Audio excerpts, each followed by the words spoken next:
Breaking. Have you heard about the newly formed extremist group called Lakurawa? This new group is now spreading across, becoming part of a larger and deeply concerning trend across Africa. The situation is gradually getting worse now. To our dismay, members of a newly active terror group operating in Sokoto and Kebbi State, known as Lakurawa, are running riots. On Friday, the group attacked Mera town in Auje local government area of Kebbi State, killing about 15 people. Now, according to sources, the group struck as residents were preparing for Jumat prayers on Friday afternoon and went away with about 100 cattle. Meanwhile, the state deputy governor and the emir of Argungu, Samala Mera, visited the town to offer condolences to the families of the deceased. The deputy governor affirmed that the governor has pledged to ensure protection of the people against further threats from the armed group.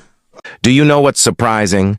They have allegedly launched an application to recruit African youth across the continent with offers as high as 1 million naira.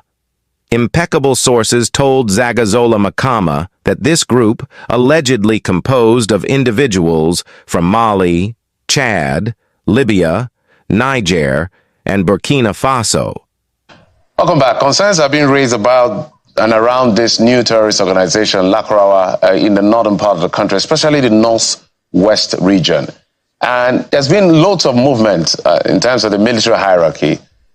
2002, we had this issue of Boko Haram, and then they went into full swing somewhere around 2010, and we're still struggling with the impact. And then at some point, there was a splinter group called ISWAP, or ISWAP, as some people choose to call it. And now we have another terrorist organization on our hands. What is going on as far as this is concerned? Composed of individuals from Mali, Chad, Libya, Niger, and Burkina Faso are actively recruiting local youths in Sokoto through substantial financial incentives. Zagazola in his report said, "This financial lure, according to witnesses, is part of an aggressive recruitment campaign aimed at attracting followers to their cause." Lakurawa is reportedly linked to foreign jihadist influences from Libya, Mali, Niger, and Burkina Faso. The group has established a base in Saouni Forest, near the Niger border, where they engage in a range of activities including robbery, forced tax collection, and even impose their own laws on local villages. These operations have not only led to increased violence in Sokoto State, including the death of Nigerian soldiers, but they also point to the complexities of Nigeria's ongoing struggle with banditry and extremism in the region. Some security analysts suggest that Lakurawa's presence signals a new wave of militant influence from jihadist networks active across the Sahel, raising the threat level in Nigeria. Another reports also indicate that local bandits have joined forces with Lakurawa, amplifying the group's ability to evade capture by using sophisticated technology like drones to monitor military activity. The situation has prompted heightened federal collaboration to address the risks, with local authorities warning that, without robust intervention, Lakurawa's influence could spread to other regions and destabilize the region further. The Arewa Consultative Forum has raised urgent alarms about the new terrorist group known as Lakurawa, which has become active in Kebbi and Sokoto states. Now, the group is believed to have formed in Niger Republic amidst recent turmoil there, with Nigeria's defense headquarters confirming its presence in the northwest region.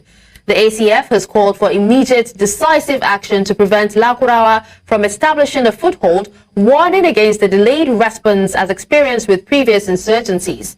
On Friday, the group launched an attack on Mera town in Kebbi State, killing 15 people and stealing over 100 cattle.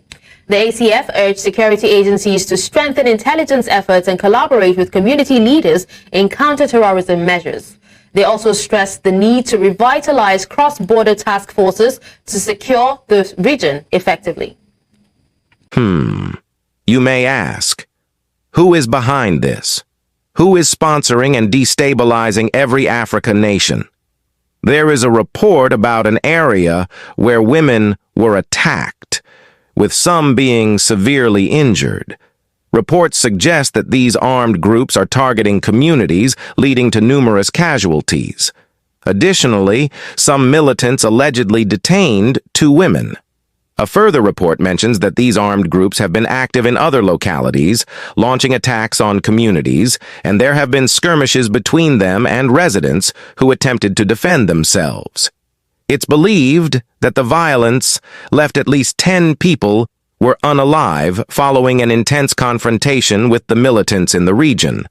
Local authorities and vigilante groups have been actively involved in the situation, though details are still emerging.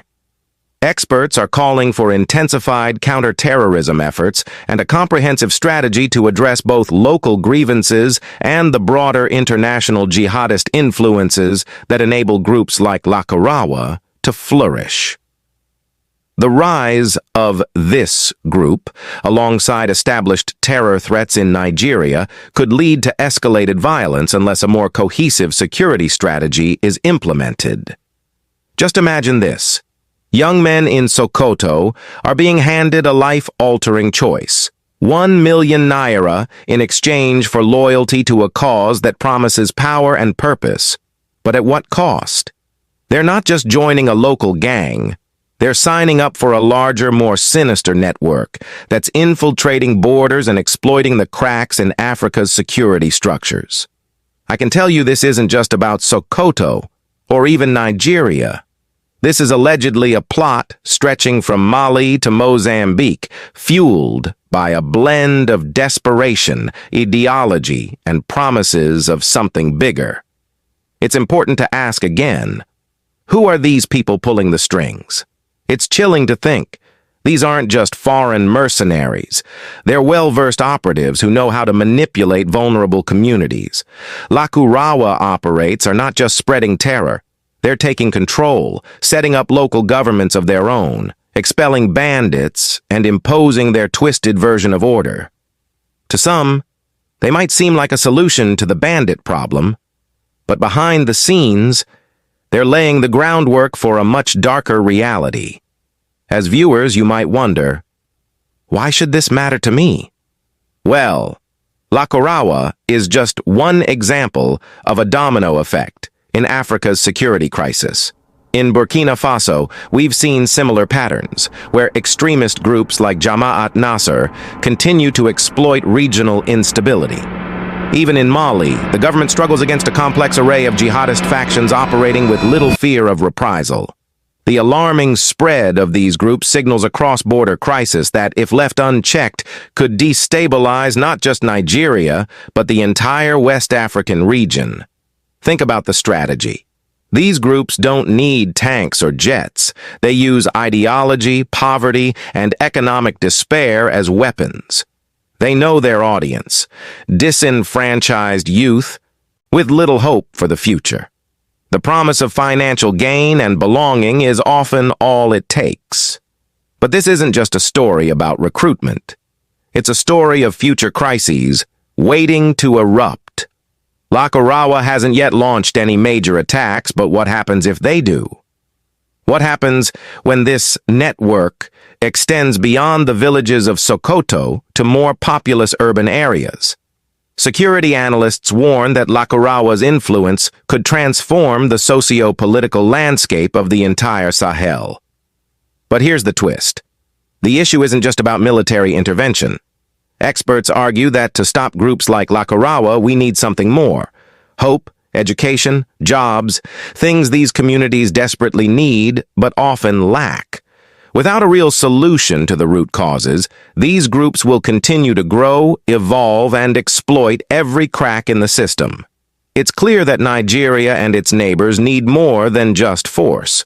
They need a strategy that offers youth a meaningful alternative.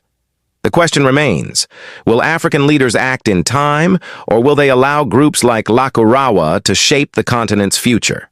So, as you watch this, ask yourself, what's really going on here? And who benefits from keeping things as they are? This isn't just about extremism in northern Nigeria. It's a broader struggle for Africa's future, a race against time to reclaim stability, hope, and prosperity before these extremist networks claim them for themselves.